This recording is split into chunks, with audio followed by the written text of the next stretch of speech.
It's your boy Shadzilla coming back with another episode of Free Game Friday.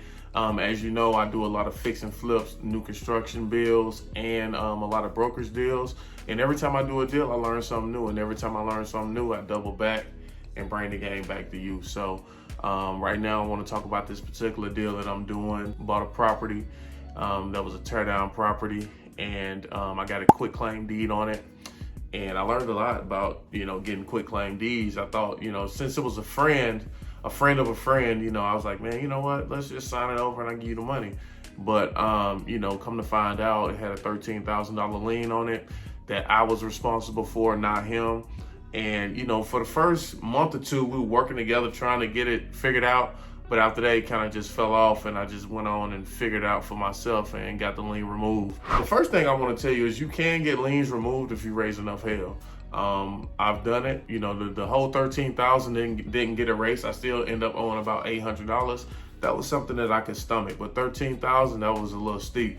So I get the house quick claimed over to me, found out it has a $13,000 lien. For the first 2 months, I'm not even focused on the project. I'm focused, the first 2 months, I'm focused on getting the lien removed. So now I'm losing time, right?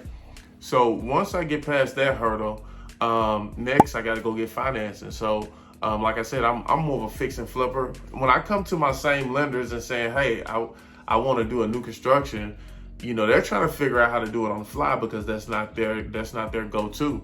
Their go-to is fix and flip. So long story short, I ended up going back and forth with them for about 3 months before I decided to kick them to the curb and go to a new construction lender who specializes in new construction. Now that's lesson number 2. Now when you're using these lenders, all lenders aren't created equal. So when you're using a lender, you want to make sure what they specialize in. If I'm doing a fix and flip, I want to go to a lender that specializes in fix and flip. If I'm doing new construction, I want to go to a lender that specializes in new construction. If I'm doing the BRRRR method, I want to go to a lender that specializes in refinance, and so forth and so on. So like I said, man, all lenders aren't created equal. No one's going to turn down any money. That's another thing you need to know. No one's going to tell you, hey, this isn't my forte. You may want to go take your money somewhere else. They're not going to leave any money on the table. They're going to try to learn on your dime. So it's up to you to do your due diligence on who can do what. So now I'm on my second lender. Now, mind you, I've wasted 3 months with the first lender. Now I'm on my second lender. Everything's moving. They got the deal done in 2 weeks. It's time for the appraisal. Guess what? The appraisal comes in low. So I have a decision to make. Do I want to do this horse and pony show again with a third lender, or do I just bite the bullet and just worry about my end appraisal?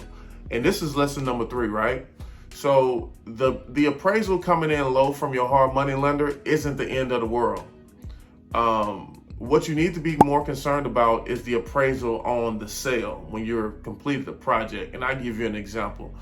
I had a duplex that my hard money lender sent out their appraiser to appraise it. And they're always going to be conservative, by the way, because they're protecting the hard money lender. They're typically hand-picked. So it's definitely going to be a couple, at least 10, 20% under market every time, unless you've done a lot of deals with them. So the appraisal come in at 240.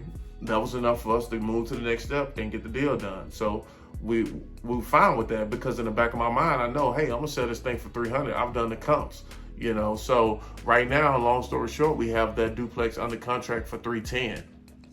So that's a $70,000 difference.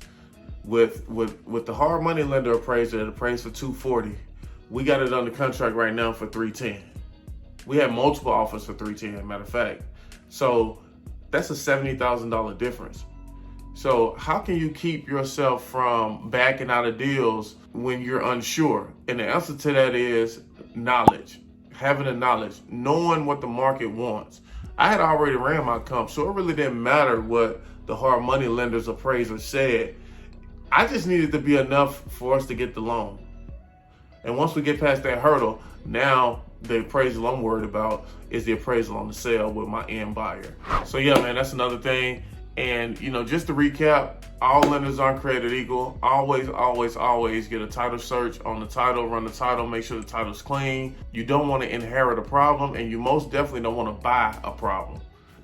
Inheriting a problem is one thing, and buying a problem is way, way worse because you actually paid for it. So, take those 3 or 4 pointers. I don't know, I lost count, but just came on here to give you some game. Really didn't have a script for you. Just want to kind of show you what I went through in a particular deal and give you some examples on some deals. I'm not going to tell you something I read in the book. 10 times out of 10, if I tell you something, I've done it. And and the game that I'm giving to you is genuine, and I want you to run with this. I don't want you to be on YouTube all day just going down the YouTube rabbit hole, just watching videos all day. At some point, you're gonna have to go out and get your hands dirty. At some point, you're gonna have to put this into play, or you can just be the smartest person on the sideline. Which one you want to be. And if anyone is looking to purchase a home, I've broken the home buying process down into 10 easy steps. You don't need to be intimidated anymore.